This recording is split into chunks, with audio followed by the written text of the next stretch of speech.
Hello everyone. So today we are going to deal our previous topic, that is hexose monophosphate shunt pathway. इस video में जो बचे हुए headings थे हम उसे डील करेंगे, that are regulation, summary of shunt pathway, physiological significance. ये दोनों छोटे छोटे हैं, इनको हम देख लेंगे।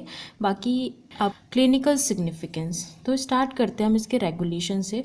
स्टार्टिंग से हम पढ़ते आ रहे हैं कि इस पूरे पाथवे में NADPH का फॉर्मेशन होता है। तो आप रेगुलेशन को इस चीज़ से याद कर सकते हो कि पूरे पाथवे में क्या बनता है, that is NADPH।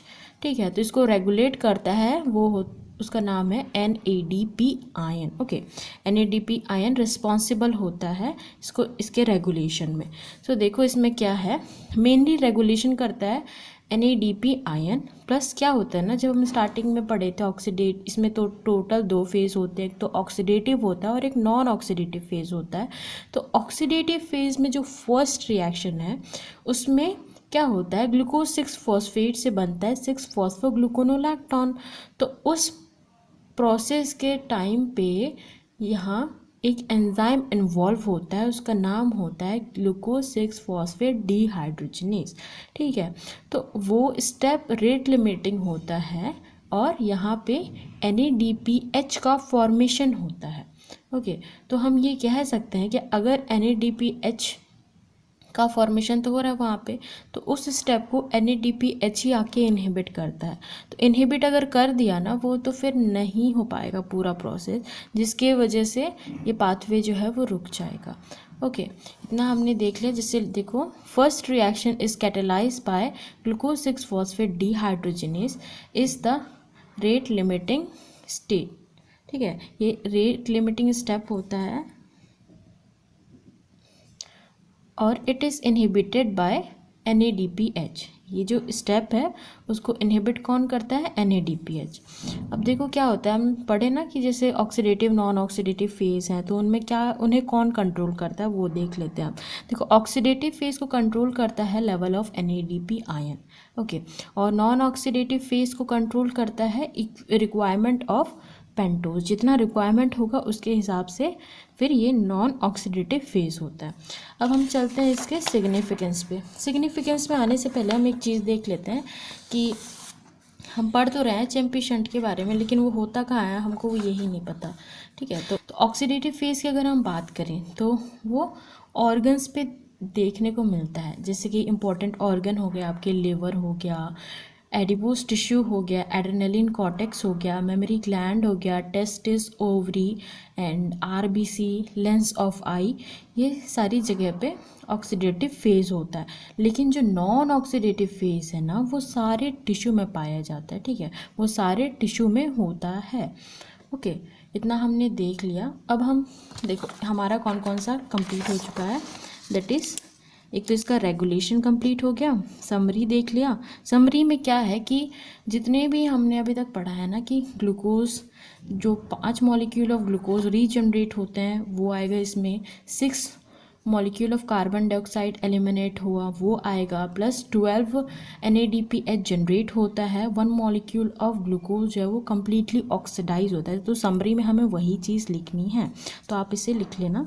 Physiological significance में आप ये लिखोगे कि 2 फेज़ होते हैं, एक ऑक्सीडेटिव और नॉन ऑक्सीडेटिव फेज़। तो ऑक्सीडेटिव फेज़ जो है वो ऑर्गन्स में देखने को मिलता है, जो मैंने बताया, that are liver, adipose tissue, adrenal cortex, mammary gland, testis, ovary and RBC, lens of eye, ये इन जगह पे होता है। अब चलिए नॉन ऑक्सीडेटिव फेज पे, तो वो हमारे बॉडी के सारे टिश्यूज़ में होते हैं। ओके, ये कंप्लीट हो गया फिजियोलॉजिकल सिग्निफिकेंस। बस इसको लिखने की ज़रूरत नहीं, बस आप इसमें ये डाल देना। अब आते हैं हम इसके उस पे, सिग्निफिकेंस पे। सिग्निफिकेंस ऑफ HMP शंट की अगर हम बात करें तो ये बहुत ही इम्पॉर्टेंट है।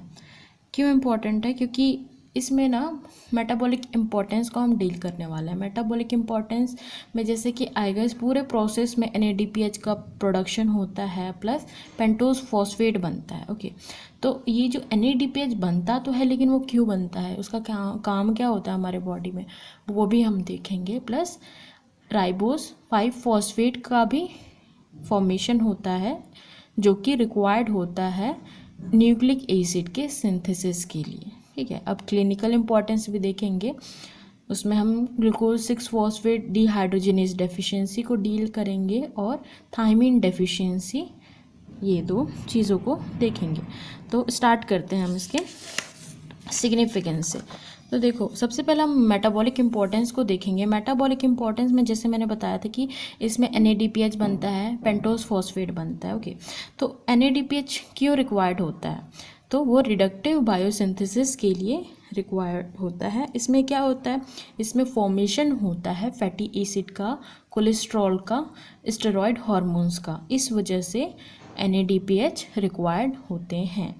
ओके, ये कंप्लीट हो गया। अब आ गया आपका second, that is free radical scavenging. ये बहुत ही इंपॉर्टेंट है। देखो, हमारे बॉडी में क्या होता है ना, कंटिन्यूसली सेल में सुपर ऑक्साइड बनते हैं, हाइड्रोजन परऑक्साइड बनते हैं, जो कि इनको फ्री रेडिकल्स बोला जाता है। फ्री रेडिकल्स बनते हैं हमारे पूरे सेल्स में, ठीक है, कंटिन्यूसली प्रोड्यूस होते हैं। तो ये बहुत ही डेंजरस होता है एक सेल के लिए कि अगर ये कंटिन्यूसली बनते रहे तो ये डैमेज कर देता है DNA को, प्रोटीन को, फैटी एसिड को और बायोमोलिक्यूल्स को। ठीक है, ये सारी चीज़ों को ये क्या करेगा? डिस्ट्रॉय कर देता है, जिसकी वजह से क्या हो सकता है? सेल डेथ हो जाएगा, उसको हम एपोप्टोसिस कहते हैं। इसमें आप एपोप्टोसिस तो पैथोलॉजी में सेकेंड ईयर में पढ़ोगे, बस आप इतना ही देख लो अभी कि क्या हो रहा है। सेल डेथ हो जा रहा है, डिस्ट्रॉय हो जाता है DNA plus protein, fatty acid. कौन कर रहा है? फ्री रेडिकल्स, जो कि होते हैं सुपर ऑक्साइड, हाइड्रोजन परऑक्साइड। ये चीज़ें हमने देख ली। उसके अगेंस्ट इन सब को रोकने के लिए, इसके फॉर्मेशन को रोकने के लिए हमारे बॉडी में कुछ एंजाइम प्रेजेंट होते हैं, जिसको हम कहते हैं SOD और POD। SOD मतलब होता है आपका, दैट इज़ सुपर ऑक्साइड डिसम्यूटेस और, ठीक है, ये दो चीज़ें हो गई। और एक होता है दैट इज़ ग्लूटाथायोन रिडक्टेस। ये तीनों बहुत ही इंपॉर्टेंट है, इंपॉर्टेंट रोल प्ले करते हैं फ्री रेडिकल को इनएक्टिवेट स्टेट में रखने के लिए। अगर वो एक्टिवेटेड स्टेट में आ जाएंगे तो क्या होगा? DNA डिस्ट्रॉय हो जाएगा, प्रोटीन डिस्ट्रॉय हो जाएगा, फैटी एसिड सारे डिस्ट्रॉय हो जाएंगे। तो ये अच्छी बात थोड़ी ना है। तो अब चलते हैं हम नेक्स्ट में, that is maintain RBC membrane integrity. कैसे करता है? RBC मेम्ब्रेन इंटीग्रिटी को मेंटेन करके रखता है, जैसे कि ये इसके GSH, ठीक है, GSH ग्लूटाथायोन को रिड्यूस स्टेट में रखता है, और इसकी वजह से क्या होता है कि इसकी मेम्ब्रेन इंटीग्रिटी बनी रहती है। RBC मेम्ब्रेन इंटीग्रिटी बनी रहती है। ओके, अब हम चलते हैं नेक्स्ट में। मेंटेन करके रखता है ट्रांसपेरेंसी ऑफ लेंस। बहुत ही इंपॉर्टेंट रोल प्ले करता है लेंस में, क्योंकि अगर ट्रांसपेरेंसी मेंटेन नहीं करेगा तो कोई कैसे देख पाएगा। ओके, तो ट्रांसपेरेंसी मेंटेन करके रखता है। और एक बात ये भी याद रखना कि सबसे ज़्यादा कंसंट्रेशन में NADPH ना लेंस में पाया जाता है। ओके, इतना हमने देख लिया। अब हम चलते हैं सेकेंड नंबर पे, that is ribose 5 phosphate is required for nucleic acid synthesis. ये हम स्टार्टिंग से पढ़ते आ रहे हैं कि राइबोस 5 फॉस्फेट जो है वो न्यूक्लिक एसिड सिंथेसिस के लिए रिक्वायर्ड होता है। अब क्लिनिकल इंपॉर्टेंस की अगर हम बात करें तो इसमें हम देखेंगे ग्लूकोज 6 फॉस्फेट डिहाइड्रोजिनेज डेफिशिएंसी, और ये ड्रग इंड्यूस हिमोलिटिक एनीमिया, बस इसका नाम देख लेना, ये आप सेकेंड ईयर में पढ़ोगे। और आगे आपका थायमिन डेफिशिएंसी, जिसकी वजह से क्या होता है? Reduce transketolase activity. अब हम इसको देखते हैं डीप में।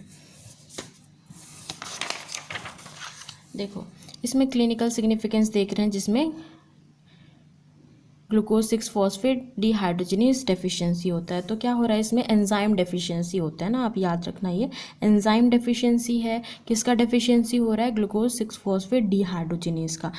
ओके, देखो, जैसे कि एंजाइम डेफिशिएंसी होता है, इसमें ग्लूकोज 6 फॉस्फेट डिहाइड्रोजिनेज डेफिशिएंट हो जाता है। मोस्ट कॉमन एंजाइम डेफिशिएंसी, आप ये भी देखना, मोस्ट कॉमन एंजाइम डेफिशिएंसी है। और इसमें क्या होता है कि पेरेंट्स से ये बच्चों में भी ट्रांसमिट हो सकता है, जिसकी वजह से इसको एक्स लिंक्ड रेसेसिव ट्रेट कहा गया है। और क्या होता है? ड्रग इंड्यूस हिमोलिटिक एनीमिया भी हो सकता है।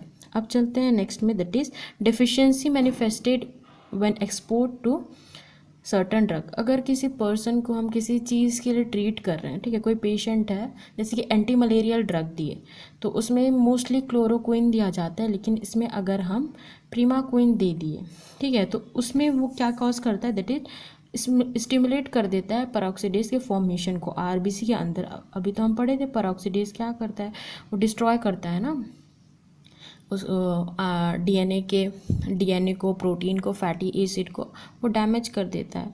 ठीक है, इतना हमने देख लिया, जिसकी वजह से क्या हो जाएगा, हीमोलिटिक एनीमिया। अब चलिए नेक्स्ट में, दैट इज़ अगर ग्लूकोज 6 फॉस्फेट का डेफिशिएंसी अगर हो गया तो क्या होता है, NADPH का भी कंसंट्रेशन बहुत डाउन हो जाता है। ठीक है, ये हम देख लिया। अब जिस तरीके से ये ड्रग जो करा रहा है, दैट इज़ क्या कराता है, डिस्ट्रॉय करता है डीएनए को।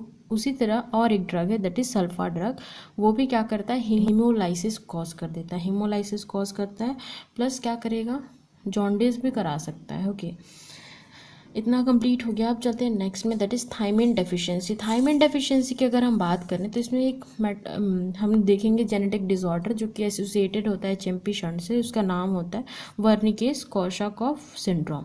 ठीक है, ये मोस्टली अल्कोहलिक में देखा गया है।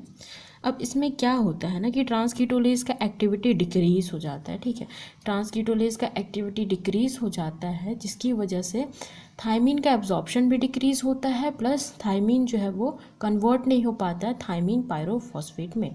ओके, इतना हमने देख लिया। अब इसके सिम्टम्स क्या होते हैं, सिम्टम्स होंगे कन्फ्यूजन, अटैक्सिया हो गया, ऑक्यूलर एबनॉर्मेलिटीज़ हो गया, मेंटल रिटार्डेशन, ये कुछ इसके सिम्टम्स होते हैं। सो हमारा टॉपिक कंप्लीट होता है। आई होप आपको सब समझ में आया होगा। और ये भी है ना कि जो मैं बुक फॉलो करती हूँ वो वासुदेवन है, तो आपको थोड़ा सा डिफरेंस मिल सकता है सत्यनारायण और वासुदेवन में, तो आपको जैसा ठीक लगे आप उस हिसाब से पढ़ो। So I hope you like everything, and thank you for watching this video. And if you think this video is helpful for you, then please hit the like button and subscribe to my channel. Thank you for watching.